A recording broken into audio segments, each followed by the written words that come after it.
কি জানি বাবা, ওরা কারা যাদের স্বপ্নে রাজকুমার আসে, অভিনেতা আসে, বড় বড় বাড়ি কেনে, গাড়ি কেনে, বেশ প্লেনে চড়ে বিদেশে বেড়াতে যায়, কত দামি দামি গিফট পায়।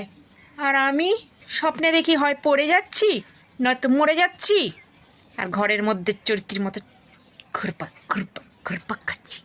এই তো কালকেই দেখলাম একটা কাক তার ওই কালো কালো ডানাগুলো দিয়ে আমার গলাটাকে এখানে এসে টপাত করে ধরলো।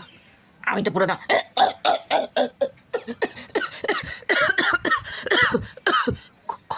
কত কষ্টে কত কষ্টে ওই ডানাটা থেকে বেরোলাম। ভাগ্যিস ঘুমটা ভেঙে গেল, তাই নাহলে তো ও বেটা স্বপ্নেতেই মেরে ফেলেছিল। হয়ে গেছিল আমার টাই টাই ফিস। স্বপ্নে ভালো কিচ্ছু দেখি না,